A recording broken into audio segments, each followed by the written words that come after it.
Hello everyone, welcome to the Records of History. So this is part 2 of 1857 revolt.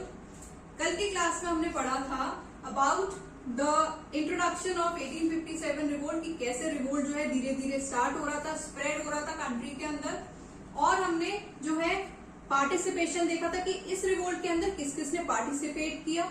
ठीक है, आगे हम और उनके बारे में पढ़ेंगे. और हमने क्या देखे थे, कॉजेस देखे थे, immediate cause and the fundamental cause.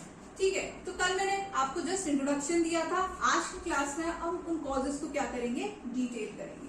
तो आपके जो सबसे पहले कॉजेस थे दैट इज फंडामेंटल कॉजेस. उसके अंदर जो सबसे पहला कॉज हम पढ़ेंगे that is political cause. Okay, तो East India Company effective policy of control.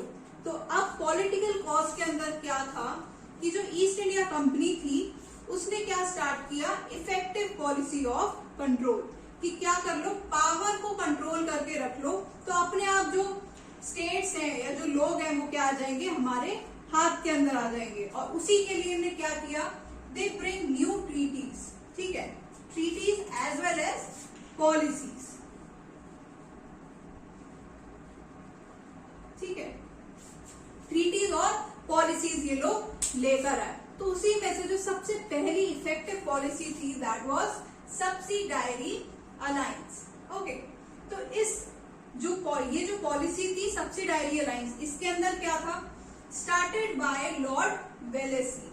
सबसे पहली चीज जो इंपॉर्टेंट है इस ट्रीटी के बारे में दैट इज कि किसने ये ट्रीटी स्टार्ट की थी. तो ये जो ट्रीटी स्टार्ट की वो किसने की, started by the lord Wellesley. और लॉर्ड वेलेस्ली कौन थे, उस टाइम पे गवर्नर जनरल थे फ्रॉम द ईयर 1798 टू 1805. और states who sign this treaty, कौन से वो राज्य थे, कौन से वो स्टेट्स थे जिन्होंने ये ट्रीटी साइन की थी. तो सबसे पहला जो स्टेट था, ये आपका क्वेश्चन भी बनता है कि जो सबसे पहला कौन सा स्टेट था जिसके साथ सब्सिडायरी अलायंस की गई थी, तो वो कौन सा था, हैदराबाद. ठीक है, इसके आगे 2 स्टार मार्क कर लेना, ये आपका क्वेश्चन बनता है एग्जाम्स के अंदर. ठीक है, हैदराबाद, मैसूर, तंजौर, अवध एंड पेशवा. तो ये आपके कुछ 5 स्टेट थे जिनको कैप्चर किया गया, एक्वायर किया गया by the treaty of subsidiary alliance. ठीक है, और इसमें आपको क्या याद रखने की जरूरत है कि ये जो आपको मैंने पूरा सीक्वेंस में लिख के दिया है. ठीक है, तो आपके पेपर में कभी कभार क्या होता है, एग्जाम के अंदर इसका सीक्वेंस भी पूछा जाता है कि जो स्टेट्स सब्सिडायरी अलायंस के थ्रू कैप्चर किए गए थे उनका करेक्ट सीक्वेंस क्या है. तो ये आपका बिल्कुल प्रॉपर सीक्वेंस में ही लिखा है. इनके आप क्या कर सकते हो, नोट्स भी बना सकते हो. सो हैदराबाद, मैसूर, तंजौर, अवध एंड पेशवा. तो ये आपके क्या थे, कुछ 5 स्टेट्स थे. तो ये सब्सिडायरी जो अलायंस थी ये थी क्या एक्चुअल में. The protection of the signatory state became the responsibility of East India Company. In return, company gets some amount. तो अब ब्रिटिशर्स ने क्या चालाकी की यहाँ पर, उनने जो सब्सिडायरी पॉलिसी निकाली, इसके अंदर क्या किया कि जो स्टेट था, जस्ट सपोज हैदराबाद था, उसके अंदर इन्होंने क्या किया, अपनी एक सेना की टुकड़ी भेज दी. जस्ट सपोज अपनी एक आर्मी का क्या भेजा, एक रेजिमेंट भेज दी, एक सेना की टुकड़ी भेज दी कि ये जो सेना है ये आपको क्या करेगी, प्रोटेक्शन करेगी. ठीक है, तो वो सेना जो है वो किसकी है, कंपनी की है, ब्रिटिश सेना है. ठीक है, ब्रिटिश आर्मी है. तो अब आपको इसके बदले में क्या करना पड़ेगा, जो सिग्नेटरी स्टेट था, जैसे जो हैदराबाद था, वो क्या करेगा, कंपनी को कुछ इसके बदले में पैसा देगा. कंपनी क्या कर रही है, स्टेट को प्रोटेक्शन दे रही है अपनी एक आर्मी का टुकड़ा बेचकर, और उसके बदले में स्टेट से क्या ले रही है, कुछ पैसा ले रही है. तो यहां तक बात ठीक थी. अब क्या हुआ, state who sign could not maintain their independent army. In return British sent regiment. जो मैंने आपको अभी बताया, क्या हो रहा है यहाँ पर कि जो पर्टिकुलर स्टेट है, जैसे जो हैदराबाद है, वो अपनी खुद की आर्मी क्या है, मेंटेन नहीं कर सकता है. उसे किसकी आर्मी रखनी पड़ेगी, जो ब्रिटिशर्स ने एक रेजिमेंट भेजा, एक सेना की टुकड़ी भेजी है. उसके बाद क्या हुआ, company sent an adviser known as resident. अब कंपनी ने और क्या किया, अपना एक एडवाइजर भी भेज दिया. ठीक है, जो कि इनको क्या कर रहा था, एडमिनिस्ट्रेशन पे एडवाइस भी करता था। What happened after that? Salary was given to regiment by signatory state. अब देखो ब्रिटिशर्स यहाँ पर दो तरीके से क्या कर रहे हैं, स्टेट से पैसा ले रहे हैं। एक तो उनने अपनी सेना भेजी, उसके बदले में इनने पैसा लिया, और जो सेना है, जो आर्मी दी है इनने, जो भेजी है, उसको भी जो पैसा दोगे वो कौन देगा? सिग्नेटरी स्टेट ही देगा। ठीक है, यहां तक तो बात ठीक थी। अब इसके बाद क्या होना स्टार्ट हुआ? Because of the internal interference of the resident in the internal matters of the state, the policy was strike down by the signatory state. अब क्या हो रहा है कि जब तक आपने अपनी आर्मी की टुकड़ी भेजी, आपने रेजिमेंट भेजा, रेजिडेंट भेजा, तब तक बात ठीक थी। लेकिन अब जो आपका वो रेजिडेंट है, जो एडवाइजर है, वो क्या कर रहा है?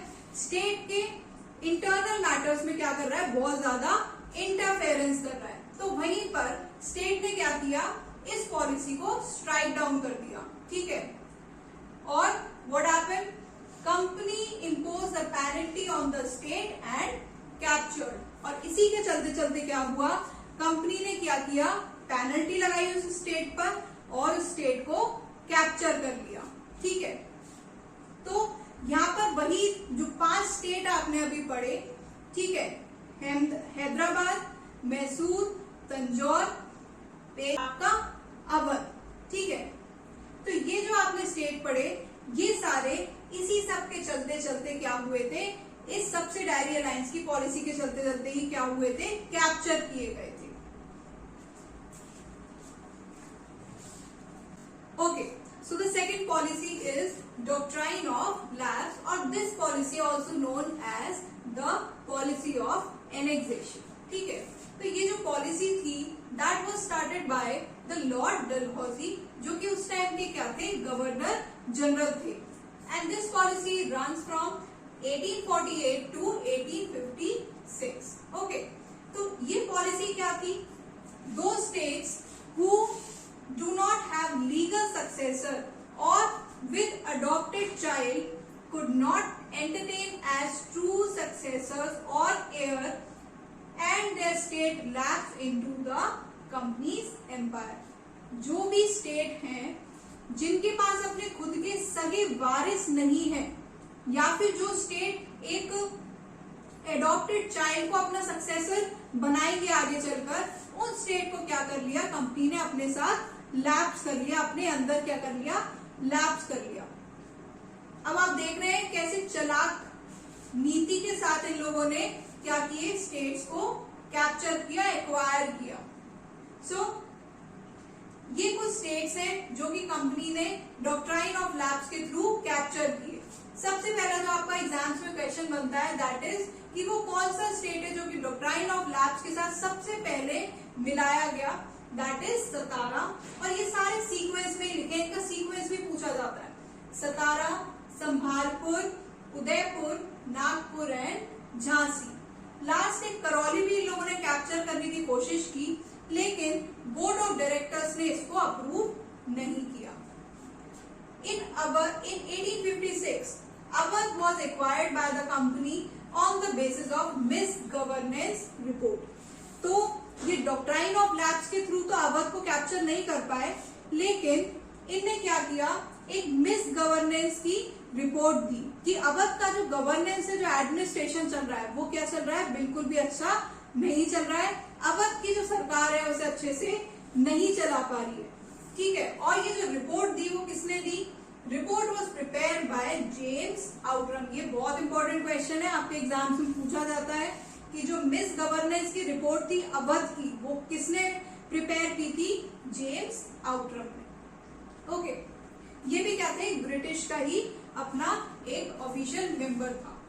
सो आप देख पा रहे हैं कि ये दोनों पॉलिसीज में ही ब्रिटिश ने कितनी स्मार्टली जो है काफी सारे स्टेट्स को अपने साथ मिला लिया। अब आप खुद सोच के देखिए, मैंने आपको बताया था कि राजा रानी जो थे उनने भी इस रिवोल्ट के अंदर क्या किया? पार्टिसिपेट किया। ठीक है, आप अपने घर के एग्जाम्पल से ही समझ लो। आपके घर के इंटरनल मैटर्स के अंदर अगर कोई बाहर का आकर इंटरफेयर करता है, जैसे कि आपके कुछ रिलेटिव्स, ठीक है। अगर वो आकर आपके घर में इंटरफेयर करते हैं तो क्या आपको पसंद आता है? बिल्कुल पसंद नहीं आता, ठीक है। आपको बिल्कुल अच्छा नहीं लगेगा कि आपके घर के जो मैटर्स हैं, जो इंटरनल मैटर्स हैं, उनके अंदर कोई बाहर का आके उसमें इंटरफेरेंस करे। और वही क्या हो रहा था यहाँ पर, आप समझ लो सेम सीन यही है कि जो इससे पहले वाली पॉलिसी हमने पढ़ी उसके अंदर क्या हो रहा था, ब्रिटिश ने अपना एक रेजिडेंट भेजा, ठीक है, और वो रेजिडेंट था एडवाइस करने के लिए। अब उसने एडवाइस के साथ साथ धीरे धीरे क्या कर दिया, इंटरनल मैटर्स में भी बोलना स्टार्ट कर दिया, इंटरफेयर करना स्टार्ट कर दिया। और ये चीज जो है वहां के राजा रानियों को क्या नहीं आ रही थी, पसंद नहीं आ रही थी, ठीक है। और इन सब के चलते चलते ही क्या हुआ कि जो राजा रानी थे वो क्या हो गए, बहुत ज्यादा परेशान हो गए। और जैसे ही उन्हें इस रिवोल्ट में पार्टिसिपेट करने का मौका मिला, वो क्या है वो भी इस रिवोल्ट में क्या हो गए, कूद गए बीच में, और उनने भी इस रिवोल्ट में बढ़ चढ़ के क्या किया, पार्टिसिपेट किया। तो ये थे आपके कुछ political causes of revolt of 1815